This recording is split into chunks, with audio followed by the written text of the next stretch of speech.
we can move on now, and Jose will give a weather discussion demonstrating some of the themes that we talk about during the week. I mean, during our monthly sessions. Our next one is next Wednesday.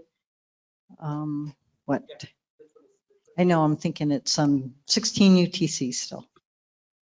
Right. All right, so I have like half an hour. I know everyone is kind of tired probably, and it's the last day. So let me do something. So, okay, so I have half an hour, so I'm gonna try to get done by 3:30 or maybe a little bit after, but this is interactive, so ask me questions if you want. So the idea of doing this, from what I spoke with Bernie and Dan, was kind of to demonstrate what we do on these monthly sessions that we conduct with for the whole of the Americas, right? So our group does this monthly training. These are our next sessions that is usually about 1 hour to hour and a half long, but interestingly enough, in most of the sessions when we go a little bit over, say from 60 participants, we still have like 50 or 55 that stay like hour and 45 minutes if we go really over. So there's a lot of interest, which is great. So I know that on the agenda it says to demonstrate the English to Spanish translation. So I can do that a little bit. Now my question is, how many speak Spanish in this room? That's right. Bernie doesn't raise her hand, but she's better than what she says. Yeah, okay, so I'm not going to do a lot of that, but I'm going to show you a little bit so you get a feel on how long we speak, what is the consecutive translation. And yeah, let me know if you have any questions. So sure, and this is the website that that hosts the RFG group, and these are the sessions, and then in the menu on the left you can see other information, and if you go down you can see the recorded sessions. And this program has oh, I need to move 1 second. Okay, this program has been running for a long time, since 2004, right, Bernie? Since right, we don't have the recording going back that long, but you can see all these recorded sessions are available here. Right, great. Okay, so I can show you quickly what are the types of things we look into before conducting a meeting, and then once I start the weather briefing, I can do a little bit of the English to Spanish translation and then switch back all to English. Is that okay? Yeah. Okay, great. So we usually start. We have 3 components of the briefings that we do every month. One of the components is we have a short PPT. It's usually 10 to 12 slides, and on that PowerPoint, what we discuss are some of the main climate indices and how things have been in the last couple of weeks. And you know, it's interactive. If people want to say, hey, this happened in Brazil, for example. I don't know if Regina is in the chat here, but Regina is very active. Regina Ito, for example, and she always says, just so you know, we have these extremes in Brazil, so everyone knows. And if we have time, we'll look at that. So we have the presentation, then we use the slider for do a weather briefing based on satellite information, what's going on right now. And then we also open the room so people can discuss something else that they want that is related to satellite. Or for example, on a given day, say we have a volcanic eruption or a dust event, and then if people want to do that, we start looking at that particular event using the tools that are relevant to that event. Right, so I'm going to show you very quickly what are the things that we look into. Now I have sliders. So we usually look at SSTs and anomalies. So for example, we look at this time of the year, we still have the hurricane season, which is about to finish next month. So we're looking at the areas where you have the warmest temperatures. It's actually a tropical cyclone today here in Mexico, southwest of Mexico. And this is another area where we still need to watch out. We also look at the anomalies, and the anomalies will not only, for example, in the hurricane season, it's this area of the Northwest Caribbean, especially once we're in October, it's something we need to watch out. You know, it's warmer than average. west of Mexico. But we also look at other things. We see the cold tongue in the Pacific. Well, in this case, it's even colder than average. We have a strong La Nina. So we speak about that and potential effects on adjacent areas, right? So in this case, we'll speak about below average temperatures in Peru and Chile, probably from what we've seen in the observations. And this is a region we need to watch out. We have warm anomalies of the north coast of South America, so it's something we would mention. We also look at ENSO, at El Nino, and we look at the official discussions, but we also look, for example, at this is a Hofmüller of temperature anomalies. In this case, we're looking at the depth of the 20-degree isotherm gives us an idea of this propagating oceanic Kelvin waves. So in this case, we would say there's no clear propagation at the moment, but we have these very cold anomalies on the Pacific, which are very likely going to remain for the next month or two, right? Stuff like that. We can also look at the I need to reload this. The animation, the cross section, for example, and we see this warm pool that it's not moving much at the moment, but sometimes if we see it moving, we can discuss. Okay, people in South America, you need to watch out in the next 2 months because you may have a warm Kelvin wave or a cool Kelvin wave coming, and we discuss these type of things briefly. We look at ENSO projections. This usually goes into the PPT. So we look at ENSO projections and discuss with people upon what we saw in the observations, what are we expecting? Then we look also at equatorial waves in the troposphere. So we talk about the MJO, and we also look at Kelvin waves, so we look at Hofmüllers. In this case, actually, right now, we have an MJO of the upper divergent of wet poles crossing the basin. So that's why it's kind of active at the moment in part of the basin. So we speak briefly about that. This is what we have right now, October 2021. So and we also have some presentations that are recorded that speak about how to interpret all these products. So we have that too. And in this case, we have an MJO and a Kelvin wave crossing the basin. So it's active right now. We also look at forecasts. In this case, since we don't have we haven't spoken about this, but since our MJO signal is not very well defined in terms of propagation, usually we say, okay, we don't believe this particular model at this time because the propagation is not good, but we will look at the GFS and the CFS and see if they agree and, decide what to believe or not. So this is kind of to cover the climate indices presentation. So now I can start doing a quick briefing as quick as possible. Let me know if you have any questions or comments. I've been interactive, or if I'm speaking too fast or too much, just let me know. Okay, so once we look at the atmosphere, we start usually with precipitable water, which is satellite-derived product. We look at the total precipitable water. So in this case, we would highlight, okay, there's a atmospheric river coming into South America, into southern Chile. It doesn't look that impressive. We have a lot of moisture in the Amazon basin. You see precipitable water is very high, above 50, way over 50 millimeters. This is unusual for this time of the year. So we would look at the anomaly, and the anomaly, if the precipitable water is showing that, yeah, this is not usual to have this amount of PWAT, available moisture in the Amazon. So this is another field that we look. We also look into the advected layer precipitable water. We love this product, and a lot of people do, a lot of forecasters do, because it will give you an idea of how the water vapor is distributed in the vertical. So you see converging atmospheric plumes. In this particular cycle, interestingly enough, there are not a lot of images available, but there you go. I have to mask some, but yeah, this is a great product that we discussed. So in this case, we'll pay attention. We see there's a big moist pool in the Pacific. We can see this tropical cyclone here, and we will address, okay, the blacks in the precipitable water are, and we ask people, what do you think are the blacks? So part of the answer is mountain ranges, whenever you're really low. Another answer is the passes from the satellite.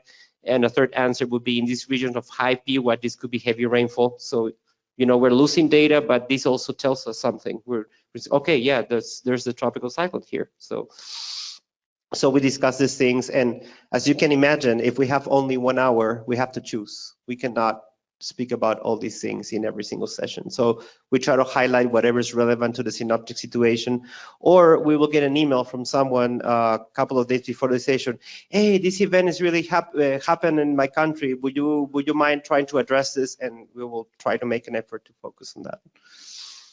So this is for South America, and yeah, you can see the moist plume. So we will say, yeah, this moist plume, you can see it all the way up to 700. Once you go higher well, this actually shows, we can see two fronts here. So one in the north, one in the south, and then we start looking at slider. We also look at other tools. So let me start with the weather briefing, and I'm going to do a little bit of the consecutive translation, so you get a feel of what we do. So let me put it here. Okay. So we already spoke a little bit about the precipitable water briefly. So we usually start with the upper pattern, and for that we could use the air mass or water vapor channels to kind of have an idea of the upper systems first, and then we go down. Okay, so I'm going to start. Okay, so in South America, what I'm looking at, I see that we have a large trough in the southern part, and you can see potential ozone intrusion because of the reds in southern Chile and Argentina, but definitely the dry air mass aloft, which is consistent with that. And then I'll switch and say, en el sur de Sudamérica pueden ver que tenemos una vaguada bastante amplia. Los colores rojos o anaranjados indican que hay bastante aire seco y una potencial intrusión de ozono estratosférico. Then we switch back. We don't want to make it long.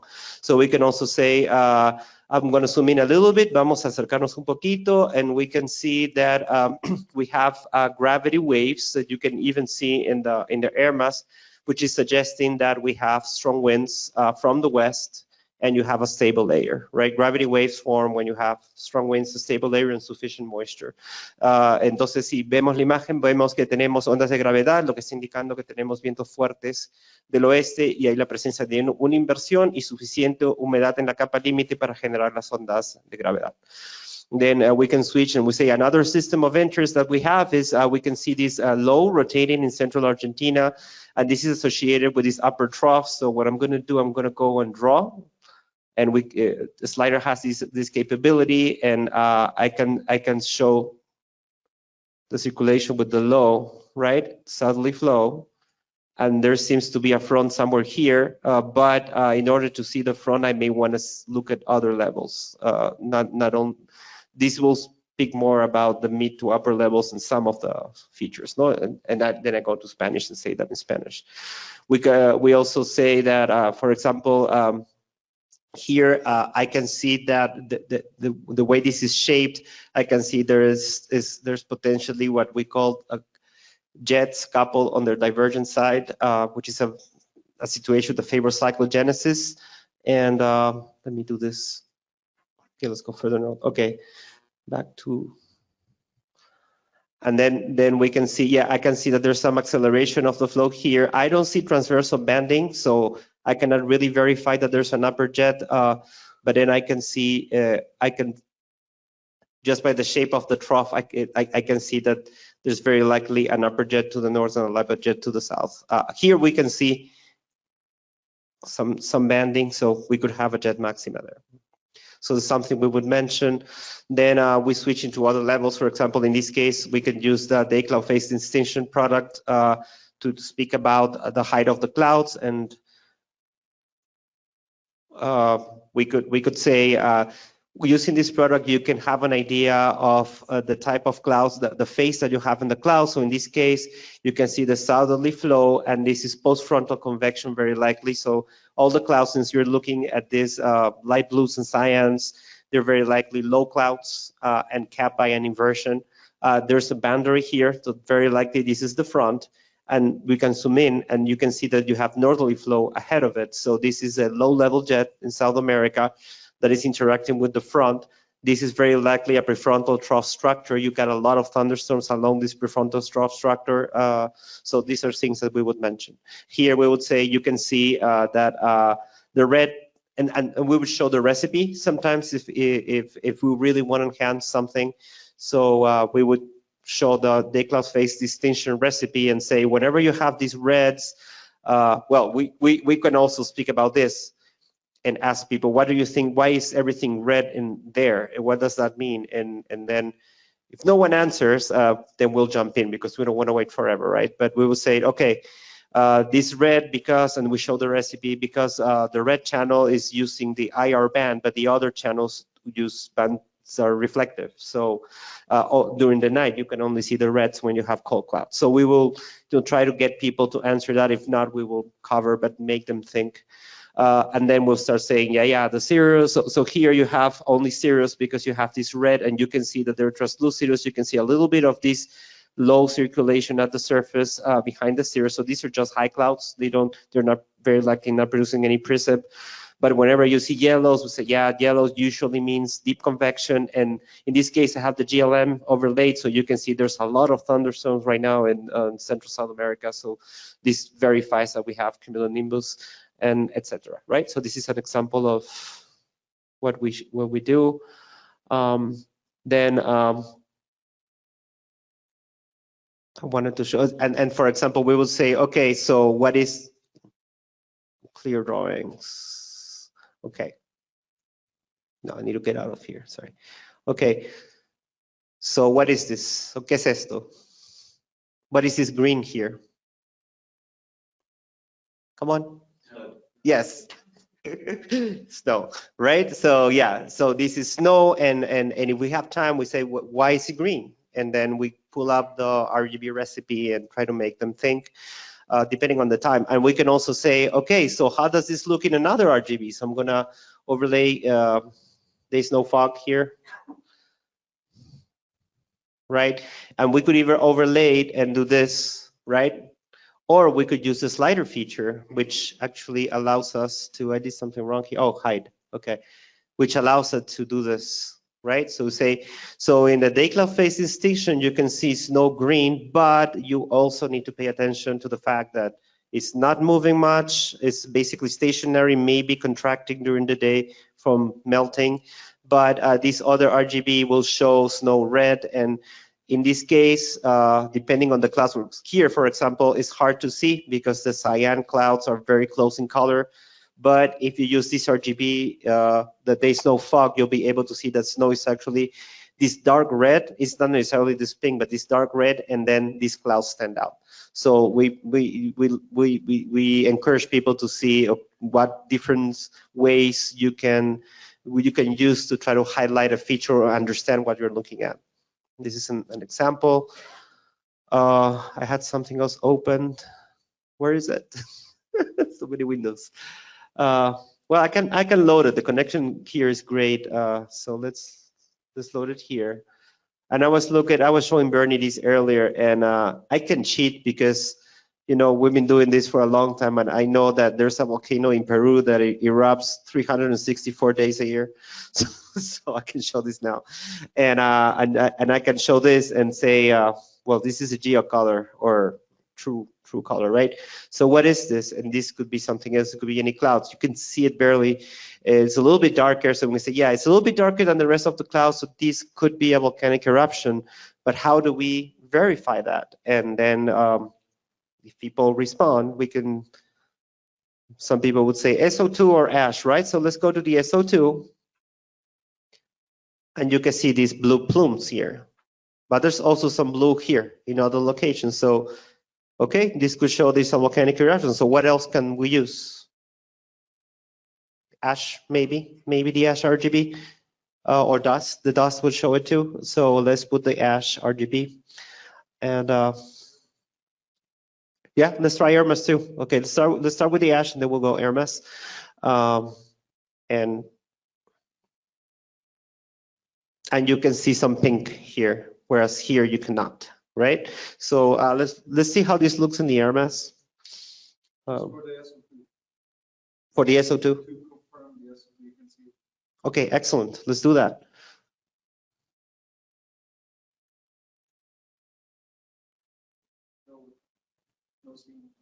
No, not very clear. Yeah, not in this one.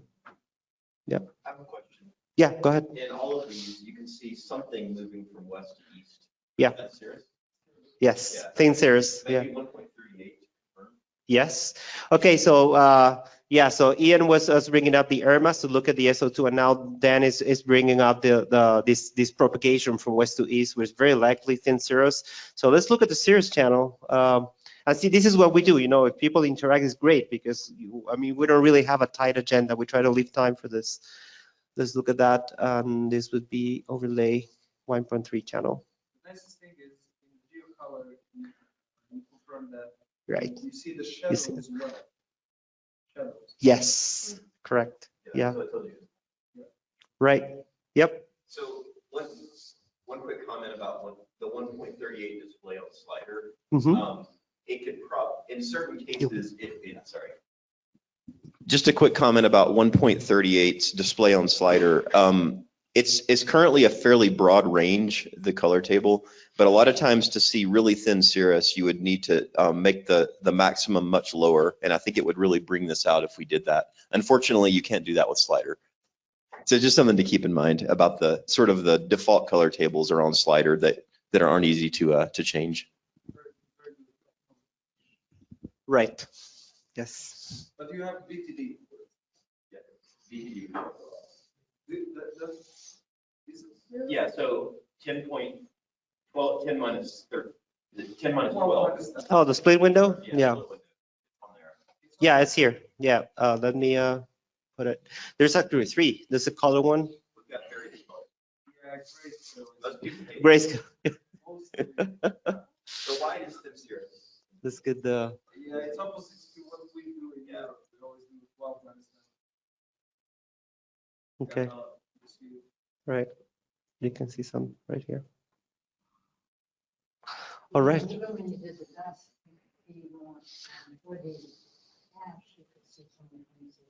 Right. Let's look at the dust. Yeah, you can see.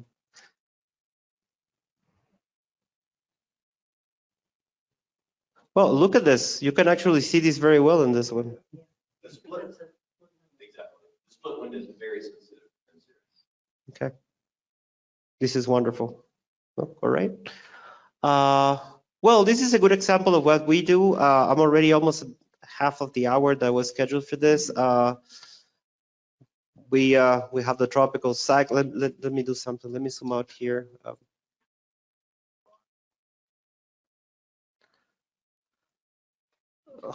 Come on, too much.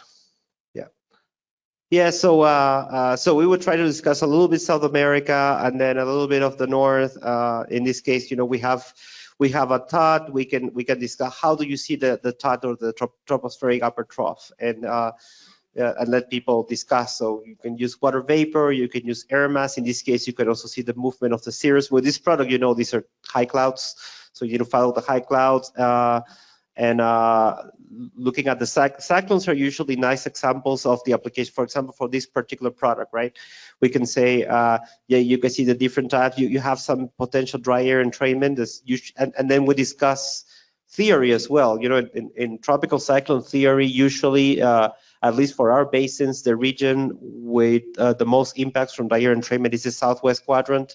So we will bring that up and ask also, do you think that this cyclone is going to struggle in the next 2 hours to continue developing? And the answer is probably yes, because it's entraining dry air in the southwest quadrant, things like that. We try to tie it, and then we can show the structure and the depth of the convection. And we would say here to the east, what is this? Mid-level clouds, low-level clouds, high clouds, what's going on there?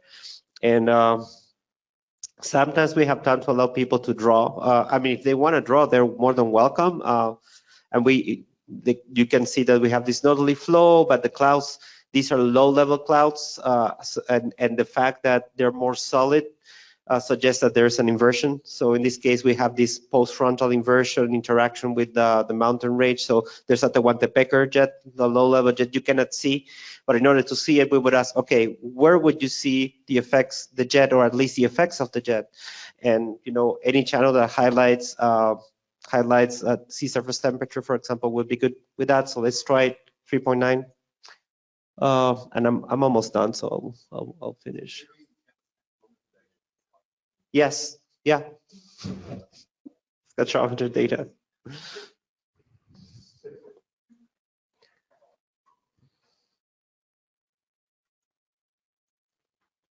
One thing I find very, sorry. Yeah. Go ahead.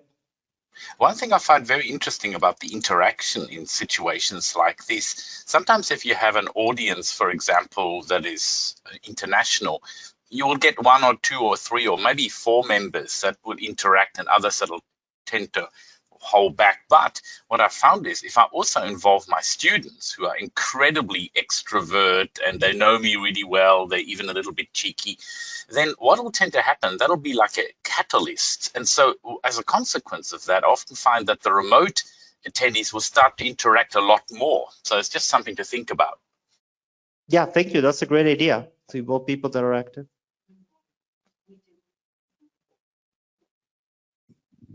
We do get comments from some of the more seasoned people who have been participating for a long time.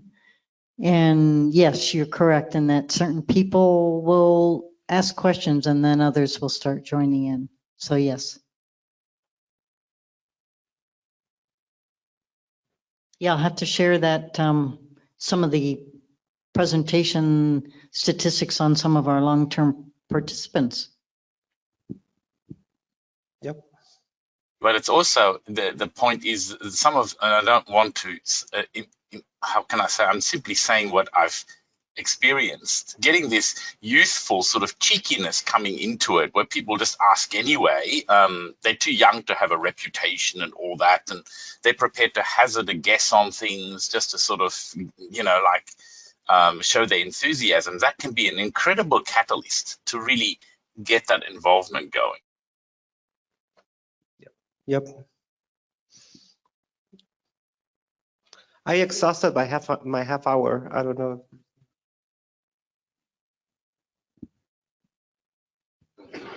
Yeah, and I know Kathy Ann in Barbados has gotten some of her forecasters to give a little briefing occasionally when she's holding a course. So that's another comment.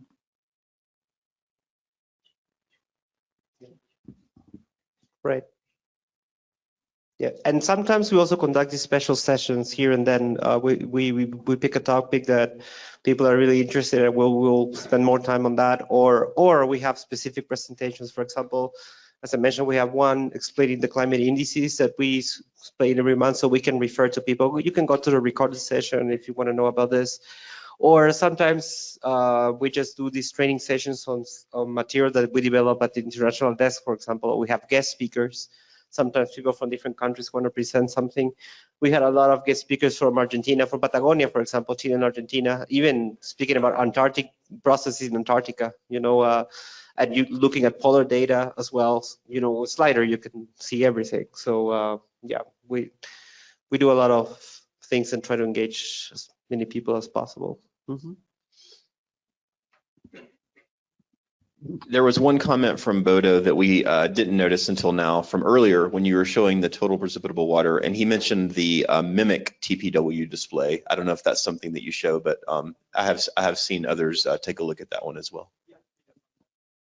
Perhaps my comment on that, just looking at the mimic total, there are 2 different displays, and perhaps just if one's looking at those, the mimic, then one of the displays is very similar to what was just shown earlier, the colored display. And I think they call this the NESDIS color display. But an alternative to consider is actually the NRL color display. And the reason why I mentioned that is the color in the NESDIS can sometimes be a little bit overwhelming. But if you look at what you're seeing now, this one is, to me, and also our forecasts like to use it, it really picks out the atmospheric rivers. To me, I prefer looking at that, although I realize others would prefer the NESDIS color display. Yeah, we pick it up over Australia. Recently, we had a flooding event and still have it ongoing. Really picks out the atmospheric rivers very well. And I know that our US colleagues have actually had this idea of atmospheric rivers for a long time. But this mimic display, this particular one, has made it very, very, how can I say, it's made the idea of an atmospheric river brought into a lot of our presentations, and a lot of our forecasters have become familiar with this concept as well. And simply as a consequence of looking at this kind of imagery that you're showing at the moment. Yeah, thanks, Bodo. And it's good to highlight that to the participants here who may or may not have seen this this particular product before. Curtis? Yeah, so I had a question regarding your slider use. How do you find out about new products that are on the slider? Are you constantly checking the menu for new items, or do you hear it from Bernie or other users, or how do you? All of them.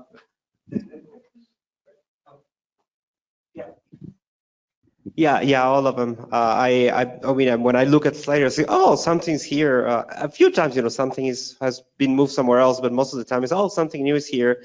Sometimes Bernie will tell me, this is up, or she will tell me, Jose, look at sliders, see what you see. She queries me, and I'm, oh yeah. So yeah, and sometimes people will point it. Is there like a users list for slider updates? No. No, I think one of our previous slider employees had tried to start something like that, but it never really made it anywhere. But if there is use in having some kind of formal announcement email list or something, we could try to set something like that up. Yeah. Like we spoke the other day informally in our small group that the use in Latin America is huge. I mean, and I don't know if everyone else can answer for their regions everywhere else in the world, but the slider you can put every you have MediaSat, Himawari, Polar, and in Latin America the use is huge, especially for training, for forecasting too. But sometimes the latency is a little bit. It depends on the situation. Sometimes the latency is a little bit larger, but especially for training and for building case studies, or when some event happen and you want to look backwards, slider is wonderful, and there's a huge use in Latin America of it. Probably way more people are looking at it than what we know. Yeah, every time I've been there for workshops or to a weather service, I realized, man, there's a lot more people using this that I knew. So yeah.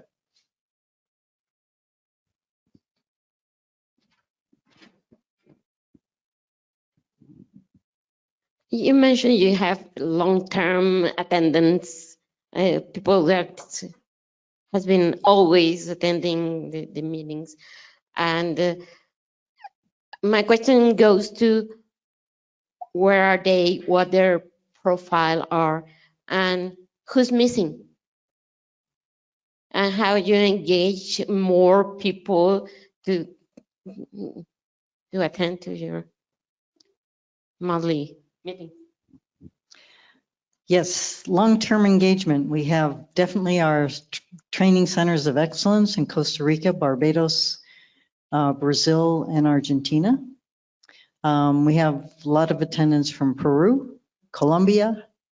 I could show, well, I have to find it, but I could show you even tomorrow. And what we've also done is looked at who's attended the international desk, because that's a 4-month visit. And we see which countries they're from, because they're introduced to the monthly sessions. And then when they go back, they participate and also engage others. So we have some forecasters that we've traced it, or some personnel that we've traced to, say, the Bahamas. We have a long-term person in Haiti that didn't seem to be related to any of those. We have a lot of participation from Central American countries. The one that's lacking there is Nicaragua. And we're not really sure how to, we've tried, trying to.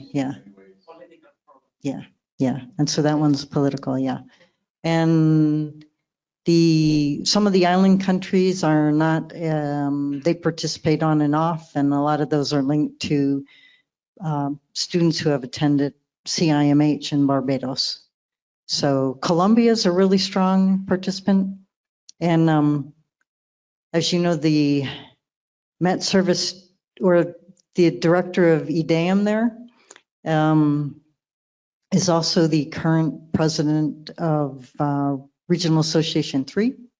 She has attended the desk, and she's participated in 48 sessions. So that also says she encourages, participation and training in their country, and we get all types of organizations from them. you know, the aeronautics as well as the their equivalent of the Air Force and even some, oh, I'm trying to think, whatever. So yeah, there's a, yeah. So Chili's, yeah. I'll wait till you finish this.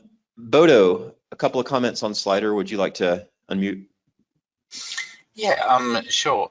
I think I'm one of the people who also enjoys looking at Slider, the functionality of it. I'm just making people aware that the follow feature option there is really, really neat in terms of being able to reproject the imagery to, say, center it on a storm system. So you start to see the interaction between the storm and the environment really, really well that way. It's one of the things I like.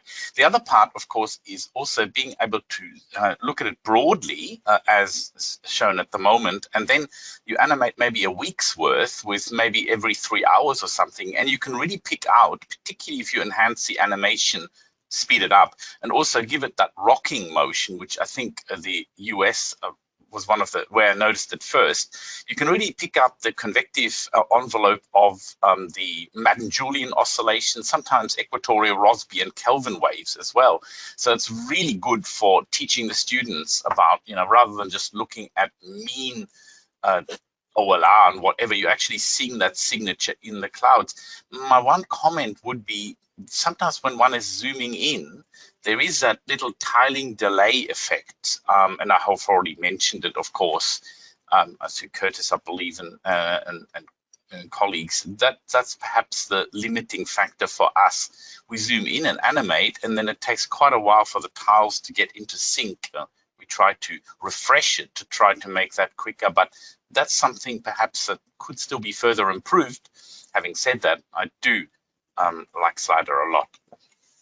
Yes, I'm glad you mentioned the refresh trick, which I've seen Jose using. But yeah, basically, if you make a change and zoom in and it seems to hang up, if you hit the refresh button, it tends to load quicker. You do have to wait a bit, but sometimes if you don't do that, it's just hung forever. And just a general comment about Slider as well, and this may be obvious, but the better the computer you have, especially RAM and your video card, in addition to your internet connection, those are the things that are going to make it work better. And of course, you have no control over this to some degree, but in general, I've found that desktops tend to work better than laptops, perhaps due to better RAM and video processors. And I'll just say, Bodo, we've also sometimes tracked some of the dust events going across the Atlantic and into the Caribbean, because you can, like you said, choose 6-hour increments or so and do them over a number of days. One of the really cool things, I think Slider's got this as well, and I think Jim Purdom pointed it out during one of our AMS UCs, is I think it's Himawari, I'm trying to remember, but you can actually zoom in onto the limb of the Earth and get sort of apparently the imagery goes just beyond the Earth limit, so you're actually seeing the storms through the depth of the atmosphere. Yeah, so yeah, go to Himawari 8, and then if you go to the limb, yeah, we're working on that. Just a sec. So we'll just add whilst it's being loaded. I did present something during AMSUC 10 where we actually looked at the limb of the Earth like that. And one of the advantages, if you have, for example, a volcanic eruption and you're looking at, like, say, over Solomon Islands or something like that, and you're trying to pick the plume, if you then look at the GOES imagery, because it's GOES 17, it's at a different angle, you're able to pick up even the ash, because then looking toward the limb more, you're going through a longer depth of the atmosphere. The radiation goes through a longer depth of the atmosphere in passing through the ash, and therefore you're actually getting more of a signal. That's one of the additional benefits. But yeah, I think it's a case of zooming into even more zooming into the limb and to get that depth of the atmosphere.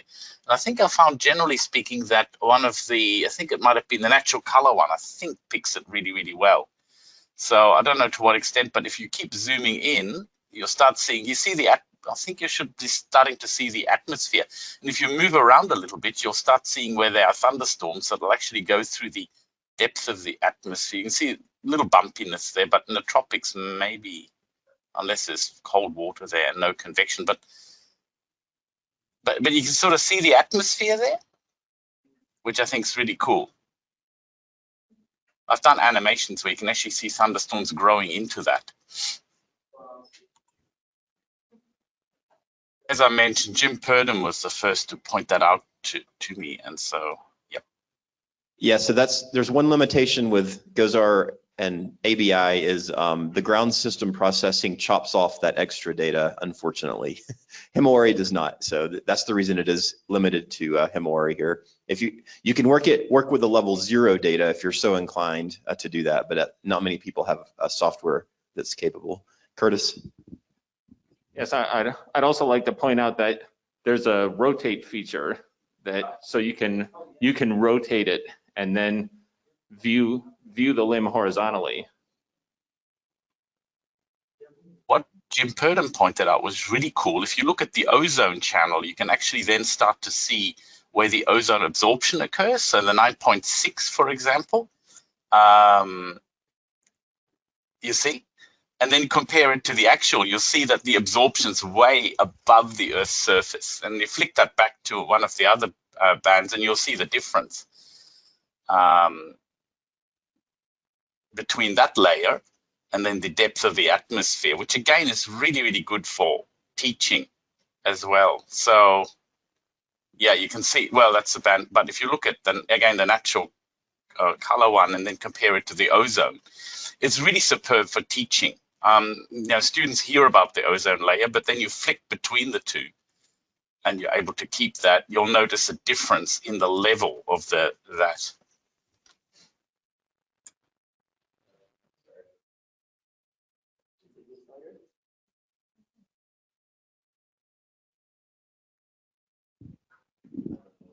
Try refreshing. There we go. Pretty cool. Had Jim Purdom, full marks to Jim Purdom to actually point that out to me, or to us actually, during one of our MSUCs. Okay, I think we're winding down here. Any last comments or questions about anything? Yeah.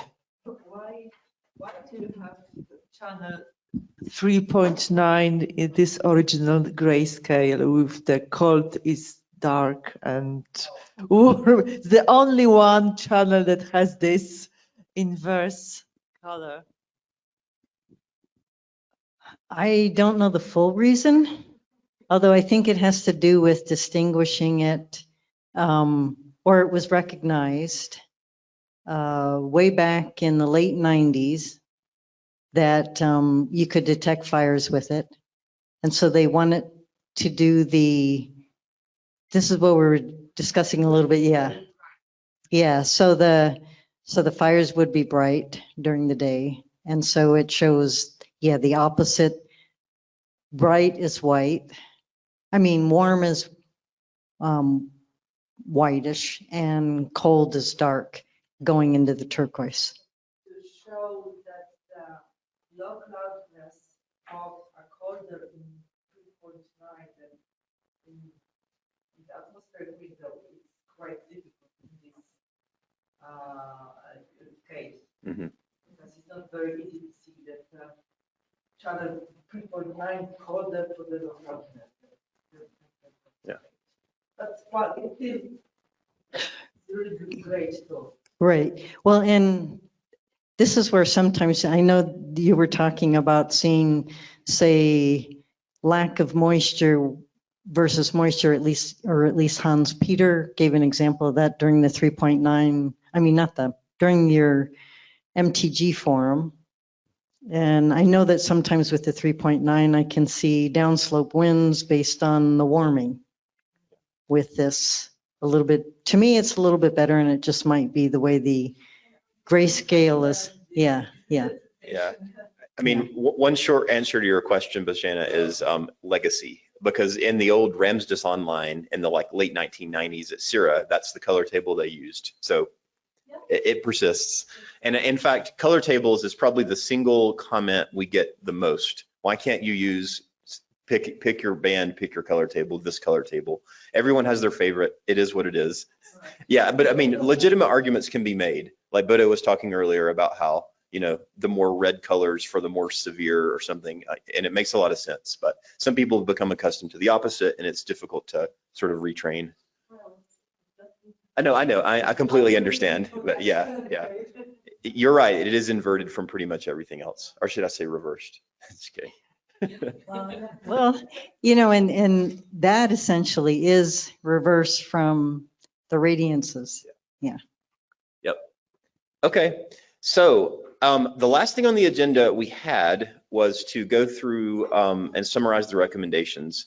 We kind of have pulled the recommendations together haphazardly so far, and we need some time to kind of organize everything. So we're going to punt that to sometime next week, a couple of weeks, sometime in the future when we have time to kind of pull it all together, because it's all spread around in Google Docs and notes and things like that right now.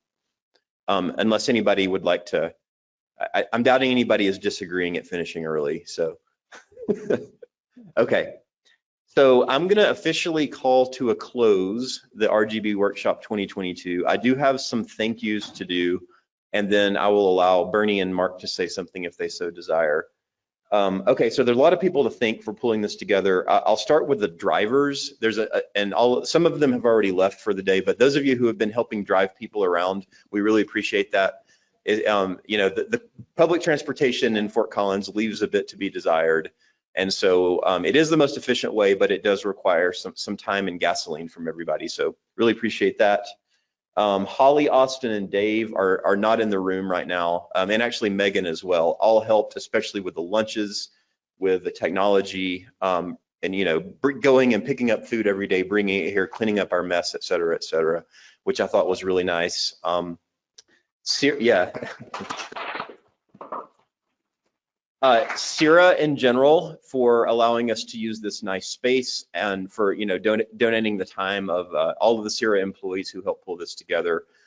We really are appreciative of that. I've got the organizing committee, which is a handful of people. I won't actually name them because you know who you are, but we have had roughly bi-weekly meetings for the last several months, and luckily it wasn't difficult to pull this together, but it did take a little bit of time. WMO specifically helped with some travel and with the organization. A representative wasn't actually able to join us, but that's okay. So really thankful to especially Heike and Zoya for that. And last and definitely not least is UMETSAT, who not only is here in person with 2 representatives, but helped significantly with travel for many of our international colleagues. So let's give everybody a round of applause for all. And of course to all of you for coming and contributing. I mean, this is a workshop, and everyone contributed at various times, and we're really thankful. So I'll shut up. Do Bernie or Mark have anything they want to say? Yep. Just from UMETSAT side, this is really cool. I'm really pleased we did it. I'm just also really conscious to sort of virtually thank everybody whose knowledge and skill that we're using, even though they like retired over the last 15 years. So that is HP Rosley, actually Maria, who was here, that was cool. Jochen Kirkman, and there'll be folk in the US and around the world as well. So, because their contribution to what we are now able to do is just brilliant. And I'm just really grateful for that. Really looking forward to welcoming you all to Darmstadt at some point in 24, because that'll be great. And we'll use buses, which will be fine. But that'll be a whole bunch of fun. Yeah. And if anyone wants to be on an organizing committee, there'll be one, and you can all join. All right. Let's get out of here. All right. Well, thanks to all you for, I guess I'll make one comment. Thanks to all you who joined in online. And apologies for us often forgetting to check the chat. That's a lesson learned that we'll do better with next time. I thought it worked really well, and yeah, Thank you. It was, even though I would have preferred to have been there as well, it was still a good experience. Thank you. Thanks, Bodo. We really appreciate all of your excellent comments and questions throughout and expertise. Thank you.